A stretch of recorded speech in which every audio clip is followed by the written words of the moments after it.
Tá bom.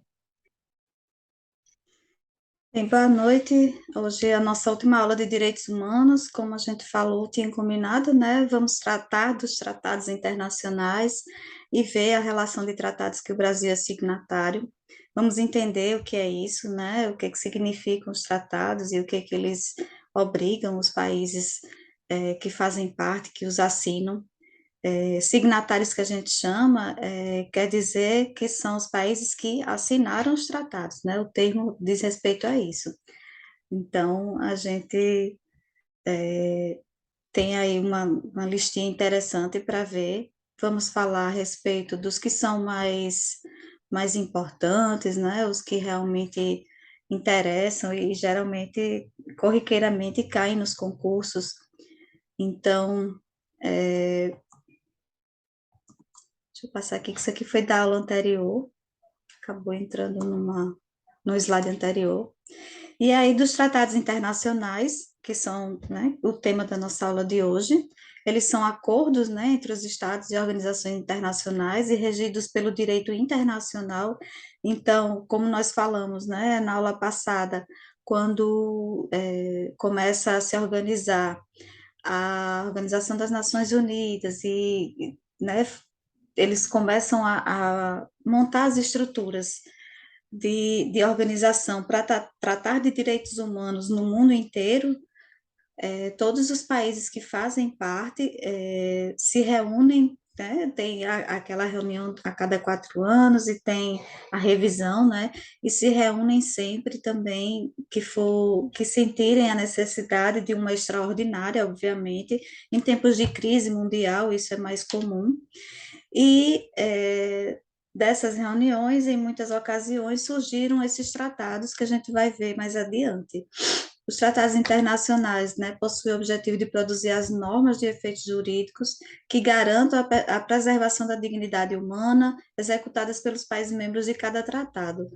Dignidade humana é a expressão, né, que tem a ver com direitos humanos. Então, sempre que estiver falando da dignidade humana ou da pessoa humana, como se falava antigamente, a gente tem que prestar atenção que isso quer dizer, isso significa realmente que está falando aí do que foi produzido em termos de direitos humanos nas últimas décadas no mundo inteiro, né? O direito internacional ele ganha força após a Segunda Guerra, como a gente também disse nas aulas anteriores, a Segunda Guerra Mundial é o grande marco para se pensar direitos humanos na perspectiva que temos hoje, apesar de sua origem, né, ser remota, mas nessa configuração e com essa importância para o mundo todo, falar de direitos humanos, especialmente depois da Segunda Guerra Mundial, é, nós tivemos aí a Convenção de Viena como o grande marco, né,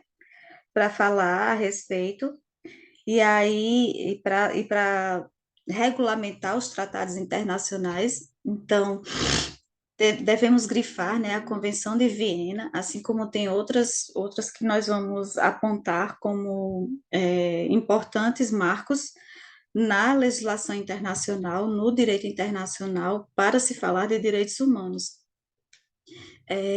Foi proposta pela Comissão de Direito Institucional das Nações Unidas, né, e pode tratar também de direitos internacionais no âmbito econômico através do Acordo de Comércio Internacional. A perspectiva econômica, ela sempre aparece quando se fala nos tratados internacionais e de direitos humanos, porque, como a gente havia dito também anteriormente, as sanções econômicas, elas são uma das principais armas para que os países eles respeitem os tratados. Então, para que não sofram embargos, para que não tenham outros tipos de retaliação, né? Os tratados eles devem ser respeitados e os países eles se organizam nessa perspectiva. E também na questão do âmbito econômico, pensar estratégias de como produzir riquezas tentando garantir um desenvolvimento sustentável, tentando garantir mais a sobrevivência da humanidade, sem destruir tanto, né, a natureza, o meio ambiente e a própria população. A gente precisa produzir alimentos, e aí é discutido internacionalmente porque grandes lideranças mundiais são a favor da utilização de muitos agrotóxicos na alimentação. Então, você produz doenças como câncer, porque você precisa produzir alimentos baratos, e os alimentos mais baratos, quem é que consome? A população trabalhadora, a população em piores condições de vida, digamos assim, né, que não tem tanto acesso a bens e serviços e às riquezas, a distribuição de riqueza. E aí essa população é quem acaba pagando com a própria saúde por consumir esses alimentos que são barateados por usarem muita química, muito agrotóxico, né? A gente sabe que na utilização de agrotóxicos, os alimentos eles ficam mais resistentes às pragas, então a colheita ela é mais garantida. E aí você tem uma grande safra com alimentos que não sofreram tanto com a questão das pragas ambientais, as pragas que são comuns à própria natureza, e ao invés de se utilizar outros mecanismos, né, de combate, mecanismos mais sustentáveis, que utilizem menos veneno e mais estratégias de controle das pragas, que faz com que demore mais a maturar a fruta, demore mais a colheita também, né, o tempo de colheita, então não é acelerado, o agrotóxico ele também acelera a maturação dos alimentos, e aí a colheita ela é antecipada. Então nós temos aí uma série de questões quando se fala, né, no âmbito econômico, nos direitos internacionais, porque isso também é questão de debate, é questão de grandes impasses, né, inclusive na produção de alimentos mundialmente, porque tem países que não aceitam um determinado número de química, né, de questões de, de aspectos, quando se faz o exame, né, quando se examina o alimento, e aí se percebe a existência de muita química, de um número alto, né, de elementos químicos, esse alimento ele não é aceito em determinados países, então existe também esse meio que essa fiscalização, esse equilíbrio nessa relação, porque os próprios países para os quais a gente tenta exportar, por exemplo, não aceitam determinados alimentos com essas características. Então, assim, o alimento ele tem que ser de boa qualidade, porém, uma boa qualidade também se refere à utilização cada vez menor dos agrotóxicos. É tanto que se investe, né, atualmente tem aí um grande investimento em alimentos orgânicos, por exemplo, e aí a gente precisa pensar a respeito dessas questões quando se fala nos direitos humanos, porque a saúde, né, a saúde pública, inclusive, as questões de saúde, de uma forma geral, quando você comete um crime em relação à saúde, você está cometendo um crime contra a humanidade. E é por isso que determinadas infrações administrativas e determinados crimes, como desvio de dinheiro público, né, do Sistema Único de Saúde, por exemplo, são crimes que devem ser tratados com a maior seriedade e tem penas, né, tem penalidades para esses crimes. Então, são considerados crimes contra a saúde de toda a população. E aí são crimes contra a própria humanidade, né? Na Constituição de 88, né, a Constituição Federal, também chamada de Constituição Cidadã, a gente pode usar essa expressão quando for escrever uma prova discursiva, por exemplo, ela foi peça-chave, né, para que o Brasil começasse a firmar acordos internacionais, estabelecesse os requisitos para que suas regras possuíssem status de emenda constitucional. Esse status de emenda constitucional a gente vai ver direitinho quando, no próximo slide, eu explico como é que faz a questão do país se tornar ou não signatário de determinado tratado, né? A forma como esse tratado ele entra na nossa Constituição, ele entra no nosso arcabouço legal enquanto peso de medida de emenda constitucional, né? Os tratados e convenções, né, sobre direitos humanos que foram aprovados em cada casa do Congresso, eles foram aprovados em 2 turnos, por 3/5 dos votos. Então, 2 turnos significa que foram 2 votações em cada casa, tanto na Câmara quanto no Senado. E aí, os 3/5 dos votos, né, é que dividido em 5 partes, o número de senadores e o número de deputados, né, 3/5 deveriam aprovar esse número deveriam ter esse voto favorável, né, a favor da assinatura dos tratados.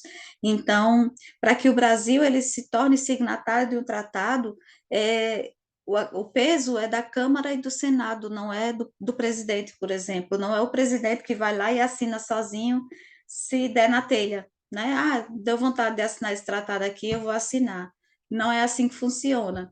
Assim como as emendas constitucionais e algumas outras leis, elas precisam, né, desse estilo de votação para que possa ser aprovado, e aí tem a aprovação do presidente, né, ou da presidenta, que nós já vivemos essa experiência de ter uma mulher naquela cadeira, e aí nós temos a possibilidade de aprovar ou não, e se caso o presidente venha vetar, o veto pode ser derrubado ainda, né? Então, o peso muito maior sempre é do legislativo, não é do executivo, né? É do poder legislativo, as casas, como a gente chama, né?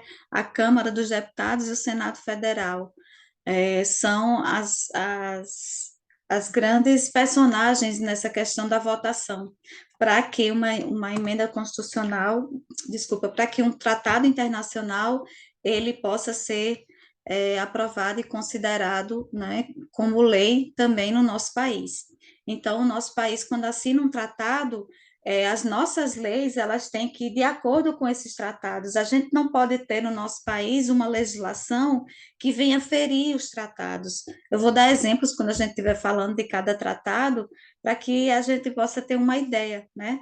Gente, desculpa, eu estou só se coçando o nariz, que eu estou com uma crise alérgica agora de noite, eu não sei se foi vento ou se foi pelo, e aí até a voz deve estar meio fanha, mas vamos lá. Considerando os termos presentes no parágrafo terceiro, né, podemos, no parágrafo terceiro que a gente fala da própria declaração, da própria Constituição, podemos apontar três acordos que se encaixam na descrição. A Convenção sobre os Direitos das Pessoas com Deficiência e seu protocolo facultativo, o Tratado de Marrakech, relativo à reprodução e à distribuição de obras, livros e textos em formato acessível a pessoas com deficiência visual, e a Convenção Interamericana contra o Racismo, a Discriminação Racial e formas correlatas de intolerância. Eu não sei se vocês se lembram quando a gente falava nos eixos e nas gerações, né, nos direitos humanos de primeira, segunda, terceira e quarta geração, né?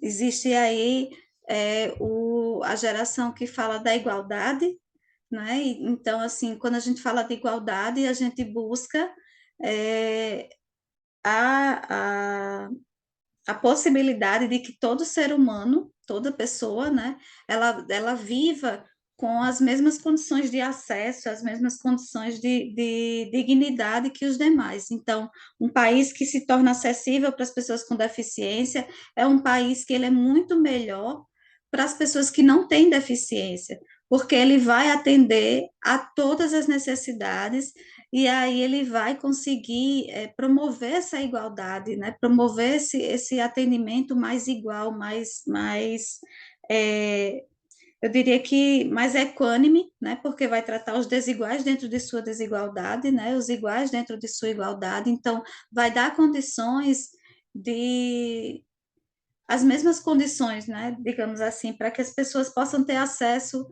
aos lugares, possam ter acesso ao lazer, possam ter acesso aos serviços, e assim elas possam realmente usufruir de todos os bens, benefícios, né, que a vida em comunidade pode oferecer. O material que eu vou passar para vocês vai ter esse link para consulta, né, a respeito dessa parte aqui das convenções que tem a ver com os direitos da pessoa com deficiência, tá? É, e aí, tem outros links pelo material também que a gente vai poder estar consultando. Desculpem esse erro de digitação aqui, é a teoria do duplo estatuto, não é? O que isso significa? Nos tratados ratificados pelo Brasil, confirmados, né, assinados pelo Brasil, a possibilidade, né, da teoria do duplo estatuto quer dizer que tem um status diferente conforme o rito de aprovação, né, e dá-se o nome de teoria do duplo estatuto dos tratados internacionais de direitos humanos. Então, se vocês virem alguma prova falando sobre a teoria do duplo estatuto dos tratados internacionais, isso significa que ele está falando do rito de aprovação, que é esse rito aqui que eu falei para vocês, do parágrafo 3º, tá certo? Do artigo 5º da nossa Constituição, que fala que os tratados e as convenções internacionais, né, elas devem ser aprovadas em cada casa do Congresso Nacional em 2 turnos por 3/5. Então, assim, quando for fazer mapa mental, quando for anotar, isso aqui, inclusive, é até uma parte do que seria o curso de Direito Constitucional, que está também no edital da prova, né? Fala sobre o direito constitucional e eu até sugeri, leiam pelo menos até o artigo 5º, é um artigo enorme, mas vale a pena conhecê-lo na íntegra, né? E estudo da lei é, grifar as palavras que não entende, grifar, procurar saber o que significa votação em 2 turnos, 3/5, como é que isso funciona. Então, assim, assistindo aula, a gente tem a oportunidade de esclarecer, mas lendo a lei, isso não fica tão claro, né? Então, a gente precisa aí, muitas vezes, desse suporte, e aí a gente tem a oportunidade de esclarecer o que isso significa, e você já pode grifar e já ir chamando a atenção para essas questões, porque, especialmente em direito constitucional, os ritos de aprovação das emendas constitucionais, é, eles são extremamente importantes. Uma emenda constitucional, o nome já está dizendo, vai emendar na Constituição, ela vai mexer com a Constituição. Então, o texto original da nossa Constituição Federal, ele já não existe mais. Ele foi acrescido de diversas outras modificações que vieram com as leis especiais, as próprias leis que a Constituição diz, isso será tratado em lei específica. Então, por exemplo, uma lei específica que nunca foi criada foi a lei de greve, né? O nosso país não tem a lei de greve. E aí a Constituição diz que a greve será tratada em lei específica, em lei especial. E a lei de greve, ela até hoje nunca foi aprovada, nunca foi colocada no papel. A gente utiliza a lei de greve pelos direitos do trabalhador, né? Os direitos trabalhistas. Então, por exemplo, militares não têm direito à greve, e isso nunca foi uma questão sanada, né, por uma lei específica, né, por uma lei especial. Então, assim, quando se fala nessas questões da forma como se aprova uma emenda constitucional, que é a mesma forma como se aprova um tratado internacional, né, para que o país faça parte daquele tratado, é porque tem um peso muito grande. Os tratados, eles interferem como eu disse, na forma como nós pensamos o direito e a legislação no nosso país. Então, aqui nesse nome Tratados Internacionais também é um link, ó, vocês podem ver que a mãozinha fica ativa, porque é um link que leva você para o site onde fala sobre os tratados internacionais e traz um resumo interessante. E aí nós temos os tratados do sistema global, né? Que são os tratados a nível mundial, e nós vamos ter os tratados do sistema regional, que são tratados que foram firmados,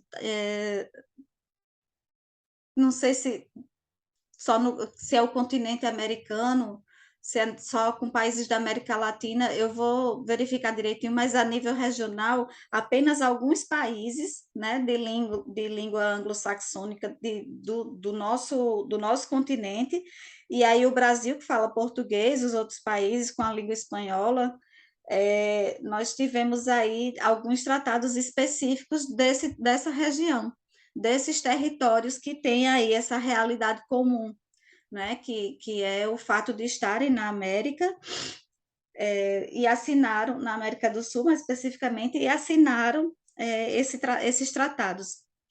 Então, Indo para o sistema global, nós temos a Convenção para a Prevenção e a Repressão do Crime de Genocídio, que foi logo em 1948, é a primeira convenção que a gente vai ter, e dela se origina aí uma série de direitos humanos, né? A própria Declaração Universal dos Direitos Humanos fala a respeito do crime de genocídio, não é mais admissível o crime de genocídio, a gente não pode mais admitir que toda uma população, né, todo um povo seja extinto em virtude de conflitos bélicos, em virtude de disputa de território, ou de armamentos, ou do que quer que seja. A gente tem a Convenção relativa ao Estatuto dos Refugiados, em 1951, ainda como uma derivação, uma consequência, melhor dizendo, da própria Segunda Guerra Mundial, nós tivemos aí uma preocupação muito grande em relação à questão dos refugiados, e até hoje nós vivemos, né, algumas crises de imigração, crises humanitárias que dizem respeito a essa realidade que a gente vai ter no nosso mundo, né, no nosso planeta. É uma realidade que afeta a todos, diz respeito a todos, porque acho que a pandemia foi o melhor exemplo de que quando uma borboleta bate asas na China, a gente sente aqui no Brasil, né, parafraseando aí, fazendo uma paráfrase ao que se diz em relação à teoria, né, de que somos um só, né, o planeta está todo conectado e nós dependemos do bem-estar do nosso vizinho para que o nosso país também possa ficar bem, porque, por exemplo, torcer pela desgraça da Venezuela é ter aqui no nosso país uma leva, né, de refugiados que passam fome e buscam trabalho e ficam nas ruas e estão aí trazendo, né, consequências gravíssimas, porque nós temos um aumento considerável da população em situação de rua, da prostituição, da exploração sexual de criança e adolescente. Nós temos aí uma série de questões que tem tudo a ver com essas situações na Venezuela, na Colômbia, até a própria Argentina, quando passou um período, né, muito mais difícil, é, os nossos vizinhos, eles buscam se refugiar nos países onde a situação para eles vai ser menos ruim, porque temos uma moeda um tanto mais valorizada e porque temos aí uma questão temos aí uma possibilidade de atender essas pessoas de outra forma, né? Então, o protocolo sobre o Estatuto dos Refugiados, que veio em 66, logo em seguida, né? Aí o Pacto Internacional sobre os Direitos Civis e Políticos, que é aquela questão, né? A primeira geração, aí a segunda geração, a terceira geração, não sei se vocês, né, anotaram direitinho e vão lembrar. Quando a gente falar de determinados pactos e protocolos, faz uma conexão com as gerações dos direitos humanos, tá certo? O Pacto Internacional dos Direitos Econômicos, Sociais e Culturais, também 66. 66 e 65, né, foram os anos assim onde a gente teve uma leva maior de pactos e de convenções, tá certo? Nós tivemos em 65 a eliminação de todas as formas de discriminação racial. A questão racial estava muito em pauta também nessas décadas. A questão racial ela não dizia respeito apenas aos negros, né? Não é só essa questão, não é apenas uma etnia ou uma raça específica, raça, né? A raça é humana, né? Mas assim, não é em relação a uma cor específica, mas a gente tem aí a questão da população negra no mundo inteiro de uma forma muito mais evidente, né, pela própria escravização dos africanos, né, das pessoas de origem africana que foram para a Europa e vieram para as Américas. Então, a gente tem uma preocupação maior em relação a isso. A eliminação de todas as formas de discriminação contra a mulher, já um pouquinho depois, quase década de 80, né? A gente tem em 1979, em 99 a Convenção Internacional sobre a Eliminação de todas as formas de discriminação contra a mulher, é, que na verdade é o protocolo que saiu da convenção, né? Após 20 anos, né, que a gente vai ter um protocolo que fala sobre a Convenção Internacional, sobre essa eliminação. O mês de agosto é um mês de combate, né, a toda forma de violência contra a mulher. Aqui no Brasil foi instituído o mês de agosto, e aí a questão do mês de agosto para a gente não tem a ver com a Maria da Penha, né? A Maria da Penha, o aniversário dela foi, acho que no final de julho, não foi? Que fizemos os 16 anos, mas tem a ver com a. Eita, me fugiu o nome dela. Maria alguma coisa. Inclusive, ela é nome de vários assentamentos rurais, porque ela foi morta. Eu vou lembrar. Daqui para mais tarde eu me lembro e digo a vocês. É, Adiantando, né? Na década de 80 a gente vai ter dois momentos importantes, né? A Convenção contra a Tortura, né? E os outros tratamentos ou penas cruéis, desumanas ou degradantes. Esse aí a gente vai lembrar depois de um outro tratado, tá? Que veio por meio desse aí, que é o de São José da Costa Rica, que fala sobre tortura, penas cruéis, prisão, as prisões que não eram justificáveis. Então, assim, foi com o Tratado de São José da Costa Rica que a gente deixou de prender por questões alimentícias, desculpa, por questões de dívidas, né? As pessoas no nosso país só podem ser presas por dívida se for dívida de alimentos, ou seja, pensão alimentícia, e isso se deve a esse tratado. Então, são tratados e são convenções que podem cair nas provas, tá? Essa convenção de 84, que ela é ainda a nível global, a nível mundial, e depois a gente vai ter a nível regional, quando eu for passar para o próximo slide.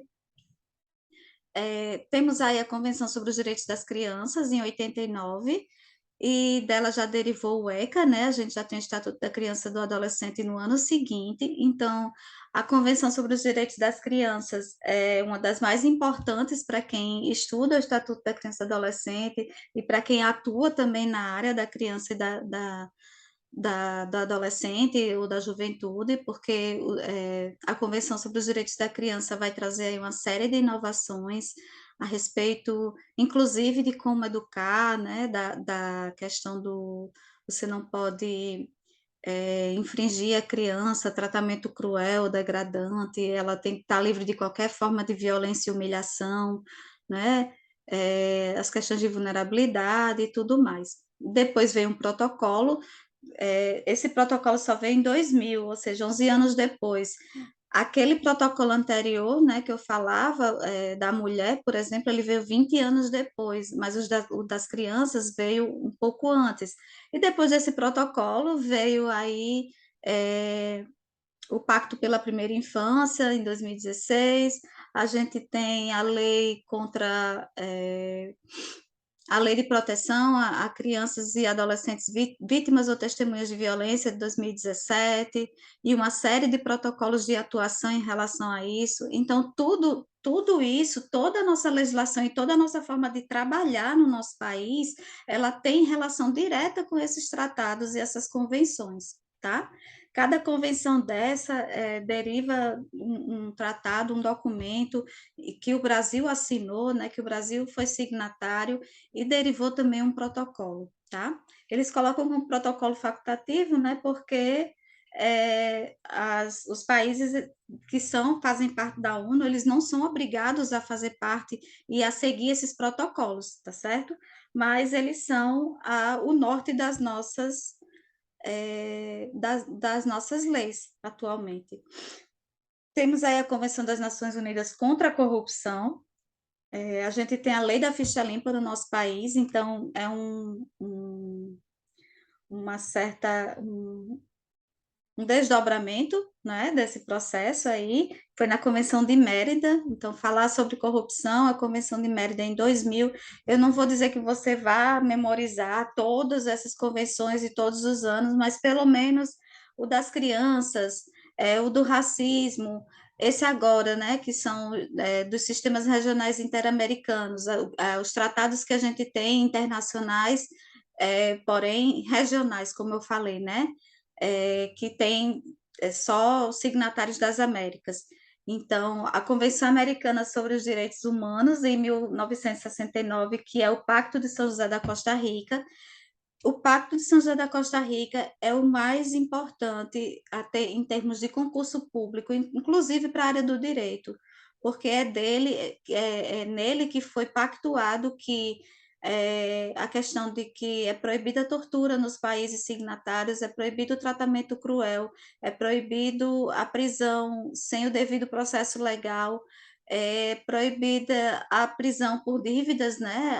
As pessoas elas não podem mais ser presas por dívidas, a não ser a questão da pensão alimentícia, como eu falei. Então, assim, o Pacto de São José da Costa Rica, ele é um dos mais importantes, porque ele trata de como o sistema prisional de um país, por exemplo, o sistema de segurança pública, todo o sistema de segurança pública, ele vai se basear por esse tratado, por esse pacto, ele vai obedecer, digamos assim, né? E aí veio as mudanças, inclusive, as melhorias na própria lei das execuções penais, dele deriva o SINASE, o próprio SINASE também deriva dessa, dessa convenção e dos tratados que foram, né, do que derivou disso aí. O SINASE ele tem tudo a ver com esse pacto, porque o SINASE hoje só tem a estrutura que tem, e os princípios, né, da legalidade, da excepcionalidade, da igualdade, do respeito à diversidade, da não discriminação, que tudo isso a gente vai ver na próxima aula novamente, que eu vou falar dos princípios e objetivos, né, das medidas socioeducativas. E aí a gente vai retomar essa questão do Pacto de São José, tá? Aí teve o Protocolo de São Salvador em 88, a Convenção Americana sobre os Direitos Humanos, referentes à abolição da pena de morte em 1990. Nos países de língua anglo-saxônica ou de língua portuguesa, né, que tem aqui nas Américas, eu acredito que Estados Unidos, não me lembro se o Canadá ainda tem pena de morte, mas os Estados Unidos ainda tem em vários estados, né? Mas na grande maioria não tem mais. Inclusive, Cuba começou a obedecer algumas normativas internacionais, mesmo Cuba se declarando independente porque era socialista.